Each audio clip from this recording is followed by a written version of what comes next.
श्री कृष्ण कहते हैं कि अगर जिंदगी में गुलाब की तरह खिलना है तो कांटों से तालमेल की कला सीखनी होगी। ये कभी मत सोचो कि आप कुछ नहीं कर सकते। हाँ, आप सब कुछ नहीं कर सकते, पर बहुत सी चीजें हैं जो आप कर सकते हैं। बस निर्धारित करो और अपना 100% दो। हर व्यक्ति का यह लक्ष्य है कि वह जो कर सकता है करे, जो बन सकता है बने, उसका जो भी सपना है वो पूरा करे। लेकिन इस समय से जो भी है उसका सम्मान करे और खुश रहे। जो मिलना है उसका स्वागत करो और जो मिला है उसका धन्यवाद। अपने गुणों को पहचानिए, इससे आपकी नींव मजबूत बनती है। लेकिन अपने अंदर की कमियों को भी पहचानिए, इससे चरित्र मजबूत बनता है। जो दूसरों को माफ करते हैं वो खुद से प्यार करते हैं, क्योंकि उन्हें मालूम है ऐसा करके मैं दूसरों पर नहीं बल्कि अपने आप पर एहसान कर रहा हूं और अपने जीवन में सुख समृद्धि ला रहा हूं। यदि कोई आप पर भरोसा और आपसे उम्मीद करता है तो ये उसकी मजबूरी नहीं बल्कि आपसे लगाव है और आप पर विश्वास है। कामयाबी सिर्फ वो नहीं है जो आप खूब पैसा और नाम कमा लेते हैं, बल्कि कामयाबी तो वो है जब आप अपना लक्ष्य प्राप्त कर लेते हैं, वो भी अपने असली आनंद में रहते हुए। भूखा इंसान सारी मर्यादा तोड़ देता है और पैसे का लालची इंसान इंसानियत ही छोड़ देता है। श्री कृष्ण कहते हैं कि कभी भी खुद को कम मत समझो। आपको भी उसी ईश्वर ने बनाया है जिसने दूसरों को। आप किसी से सलाह ले सकते हैं, पर आगे बढ़ने और अपनी मंजिल पाने के लिए मेहनत तो खुद करनी होगी। हाँ, मंजिल पाने के लिए आपको मेहनत और जोश की जरूरत होती है, पर बुद्धिमानी से और सोच विचार कर आगे बढ़े। जो जल्दीबाजी करते हैं वो गिर जाते हैं। जिंदगी में आगे बढ़ना है तो खुद पर भरोसा करो, दूसरों पर नहीं। जितनी बार आप गिरेंगे उतनी बार आप उठेंगे। अब ना किसी का हाथ चाहिए ना किसी का साथ। इंतजार करोगे तो उतना ही मिलेगा जितना कोशिश करने वाले छोड़ देते हैं। इसलिए इंतजार मत करो। तुम जितना सोचते हो जिंदगी उससे कहीं ज्यादा तेजी से भाग रही है। हार कभी मत मानो। हाँ, कुछ लोग हार मान लेते हैं, पर याद रखें कि पानी में डूबने से आदमी की जान नहीं जाती, बल्कि जान तब जाती है जब उसे तैरना नहीं आता है। इसलिए हार मत मानो, बल्कि अपने प्रयास में एक्सपेरिमेंट शुरू करो। असफलता का मतलब ये नहीं है कि आप जिंदगी में हार चुके हैं, बल्कि असफलता का साफ मतलब है कि आपको इसमें सुधार और संशोधन की जरूरत है। देखो, समझो और सोचो और फिर कोशिश करो जब तक सफल नहीं हो जाते। रिश्ते मुट्ठी में रेत के समान होते हैं। जोर से पकड़ो तब भी सरकते हैं और ढीले छोड़ो तब भी। इसलिए संभल कर पकड़ो।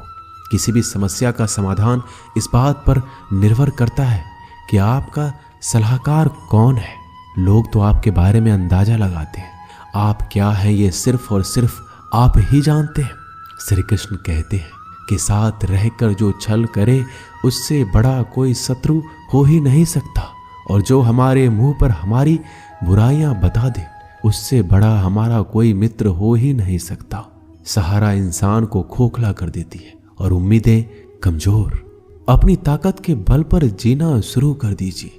आपका खुद से अच्छा साथी और हमदर्द कोई और नहीं हो सकता। जिस इंसान की सोच और नीयत अच्छी होती है, भगवान उसकी मदद किसी न किसी रूप में करने आ ही जाते हैं। भाग्यशाली वो होते हैं जिन्हें समय और समझ दोनों एक साथ मिलती है, क्योंकि अक्सर समय पर समझ नहीं आती, और जब समझ आती है तो समय चला जाता है।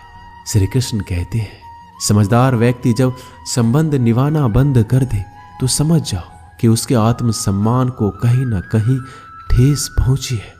अपने भीतर प्रेम रखो और सबका सम्मान करो। इसलिए नहीं कि मैं कह रहा हूं, बल्कि इसलिए कि ये तुम्हारा सौभाग्य है कि तुम इंसान हो। बस स्वयं में झांको और तुम पाओगे कि तुम्हारे भीतर भी कुछ ऐसा है जो किसी और के पास नहीं है। इसलिए इस धरातल पर जन्मा हर मनुष्य बहुमूल्य है। यदि जीवन में दुख मिले तो उसका सामना करो, या फिर ऐसे लोगों से जुड़ो जिनके होने से तुम्हारा जीवन धन्य हो जाए। कभी हिम्मत मत हारो, एक बार स्वयं पर विश्वास रखकर आगे कदम बढ़ाकर तो देखो, रास्ते स्वयं नजर आते चले जाएंगे। यदि आपका विश्वास अटल रहा तो मंजिल भी आपका इंतजार करते नजर आएगी। यदि कोई कार्य अच्छा है तो उसे तुरंत शुरू कर दो। लोगों के बारे में मत सोचो कि लोग क्या कहेंगे, क्योंकि कमी तो लोग ईश्वर में भी निकाल देते हैं। तो आप क्या चीज हो? अधिक सोचने की जगह अधिक करने में विश्वास रखो। अधिक करने की जगह सही करने में विश्वास रखो, और सही करने के लिए आपको सही सोचना होगा। अतः कम सोचो मगर अच्छा सोचो। जीवन में पैसा सब कुछ नहीं होता, लेकिन जीवन में पैसा बहुत कुछ जरूर होता है। और जो व्यक्ति बहुत कुछ को सब कुछ समझ बैठता है, अंत में उसके पास कुछ भी नहीं बचता। समय का उपयोग करके बहुत सा धन कमाया जा सकता है, लेकिन धन का उपयोग करके एक पल भी नहीं बढ़ाया जा सकता। अतः समय का सही उपयोग करना सीखो। लोहे को कोई नष्ट नहीं कर सकता, लेकिन लोहे पर लगी जंग उसे धीरे धीरे नष्ट कर देती है। इसी प्रकार कोई आपको हरा नहीं सकता, लेकिन आपकी गलत सोच आपको धीरे धीरे हार के द्वार पर खड़ा कर देगी। इसलिए अच्छा सोचो और जीत जाओ। जीवन में उछलो तो ऐसे कि सारे आसमान को छू लो। जीवन की गहराई में ऐसे डूबो कि उसके सभी चमकते मोती खोज निकालो। फैलो तो ऐसे कि पूरी कायनात में समा जाओ, और सुकड़ो तो ऐसे कि हर किसी के दिल में समा जाओ। अच्छा सोचोगे तो अच्छा वापस आएगा, बुरा सोचोगे तो बुरा वापस आएगा। मीठा बोलोगे तो मीठी बोली ही दूसरों से सुनोगे, कड़वा बोलोगे तो खरी खोटी ही सुनोगे, क्योंकि हम जो देते हैं वही हमें वापस मिलता है। एक निश्चित लक्ष्य को लेकर सही राह पर चलना जीवन यात्रा कहलाता है, और बिना लक्ष्य को लिए हुए किसी भी रास्ते पर चलना जीवन का भटकाव कहलाता है। इसलिए कम से कम एक लक्ष्य आपके पास हमेशा होना चाहिए। श्री कृष्ण कहते हैं, किसी भी कार्य में जल्दीबाजी मत करो। जल्दीबाजी आपको भटकाव की ओर ले जाएगी। भटकने से अच्छा है कि थोड़ा रुको, समझो और फिर चलो। आपका दिमाग एक भट्टी की तरह है जो हर समय आपके अनंत विचारों की ऊर्जा से गर्म रहता है। अब यह आप पर निर्भर करता है कि आप इस ऊर्जा का उपयोग किस तरह करते हो। लोग कहते हैं कि हमेशा व्यस्त रहो। अच्छी बात है, लेकिन व्यस्त रहना ही काफी नहीं है। महत्वपूर्ण यह है कि आप कब और किस कार्य में व्यस्त हो। यदि आप चाहते हो कि लोग आपको पहचाने तो अधिक से अधिक लोगों से अपनी पहचान बढ़ाओ।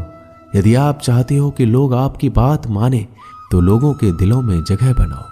और यदि आप चाहते हो कि लोग आपको हमेशा याद रखें तो कलम उठाओ और कुछ नए विचार लोगों को दो। अगर आप अच्छे कार्य करते हो तो दूसरों के सामने अपनी तारीफ कभी मत करो, क्योंकि यदि आपके कार्य वास्तव में अच्छे हैं तो आपके अच्छे कार्य ही सबको बता देंगे कि आप कैसे हो। सफल लोग खुद अपने बारे में नहीं बोलते, बल्कि उनके कार्य उनके बारे में बोलते हैं। अपना मुंह खोलने से पहले अपना दिमाग खोल लेना बहुत जरूरी है। अर्थात जब भी आप जहां भी बोले, पहले खुले दिमाग से सोचे कि इसका परिणाम क्या होगा। यदि परिणाम अच्छा हुआ तो तुरंत बोल दें। यदि आप असंभव को संभव बनाना चाहते हैं तो असंभव को पाने के लिए आपको कुछ ऐसा करना होगा जो अकल्पनीय हो। यदि आप ऐसा कर सकते हैं तो आगे बढ़कर नया और अब तक जो सोचा ना गया हो ऐसा कुछ कीजिए। आज दुनिया को एक ऐसे इंसान की जरूरत है जो इस दुनिया को बदल सके। आप भी ऐसा कर सकते हैं। यदि आप खुद को इस योग्य नहीं समझते तो जरा सोचिए, अगर आप नहीं तो कौन? अगर अभी नहीं तो कब? जो भी हो आप भी इसे कर सकते हो। अभी शुरू हो जाओ। जो भी कार्य शुरू करो सोच कर शुरू करो। यदि शुरुआत कर दो तो बीच में उस कार्य को किसी भी वजह से मत रोको, क्योंकि जब आप पीछे जाकर किसी दूसरे कार्य को शुरू करके फिर वहीं पहुंचते हैं जहां आपने पहले वाला कार्य छोड़ा था, तो जरा सोचिए, इससे कम मेहनत और इससे कम समय में आप पहले कार्य को पूरा कर सकते थे। यदि आपसे पहले कोई और सफल हो जाता है तो घबराना मत, क्योंकि आप भी जानते हो कि घर बनाने से ज्यादा समय बंगला बनाने में लगता है। श्री कृष्ण कहते हैं, जब आप हार से मिली सीख को अहमियत समझ लेंगे तो आपका जीवन बदल जाएगा। जिस प्रकार एक वातावरण में केवल एक ही तरह के पेड़ पौधे उगते हैं, उसी प्रकार आप भी अपने वातावरण के ही एक अंश हैं।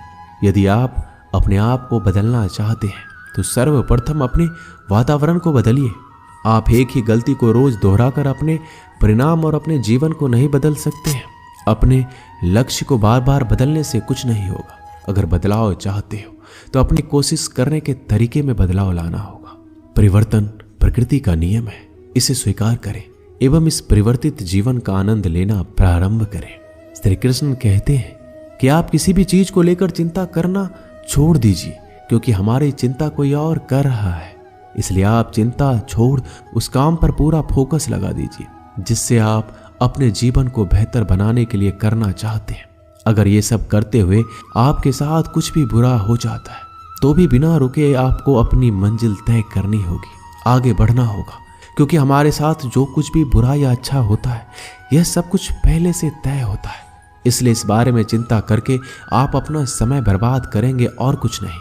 भलाई हमारे इसी में है कि हमें बिना परेशान हुए अपने बहुमूल्य काम को तय समय पर पूरा कर लेना चाहिए। भगवान हमारे बारे में सब कुछ पहले से तय करके रखे, बस हमें चिंता छोड़ लगातार प्रयास करना चाहिए। अंत में हमें जो मिलना है वो मिल जाएगा। दोस्तों, इसे हम आपको एक छोटी सी कहानी के माध्यम से बताते हैं। एक बार की बात है, दो लड़के एक आश्रम में काम करते थे। वो दोनों अपने गुरु की दिन रात सेवा करते थे।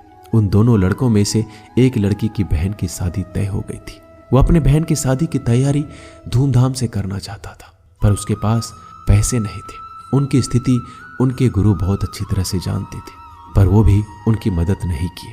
जब दोनों लड़के गांव जाने के लिए तैयार हुए तो गुरु ने उस लड़के को 5 अनार दिए जिसकी बहन की शादी थी। गांव जाते समय 5 अनार पाकर लड़का बहुत दुखी था। उसे तो पैसों की जरूरत थी, वह अनार क्या करेगा। उसे अपने गुरु पे गुस्सा आ रहा था। जब दोनों लड़के गांव की तरफ जा रहे थे तो रास्ते में राजा के सैनिक इस बात की घोषणा कर रही थी, क्या किसी के पास अनार है? राजा को इसकी बहुत जरूरत है। हमने बहुत प्रयास किया पर इस क्षेत्र में कहीं भी अनार नहीं मिला। राजा की बेटी बहुत बीमार है, उसे दवा के लिए अनार की जरूरत है। दोनों लड़कों ने सोचा, हमें अनार की कोई जरूरत नहीं है, ये अनार हम राजा को दे देंगे और उनकी बेटी का अच्छा इलाज हो जाएगा। दोनों लड़कों ने अनार की बात सैनिक को बताई। सैनिक उन दोनों लड़कों को लेकर राजमहल पहुंचे और लड़कों ने अनार राजा को सौंप दिया। राजा ने उन्हें इसके लिए बहुत सारा इनाम दिया, पैसा, जेवरात और बहुत कुछ। उस लड़के की बहन की शादी बहुत ही धूमधाम से हो गई। अब उस लड़के को इस बात पर अफसोस हो रहा था कि उसने बिना सोचे समझे अपने गुरु को कोस रहा था और उन्हें भला बुरा कह रहा था। दोस्तों, मैं आशा करता हूँ कि इस कहानी से आपने बहुत कुछ सीखा होगा। बस इस वीडियो में इतना ही। मिलते हैं अगले वीडियो में, तब तक के लिए अपना ख्याल रखिएगा। धन्यवाद। जय श्री कृष्णा।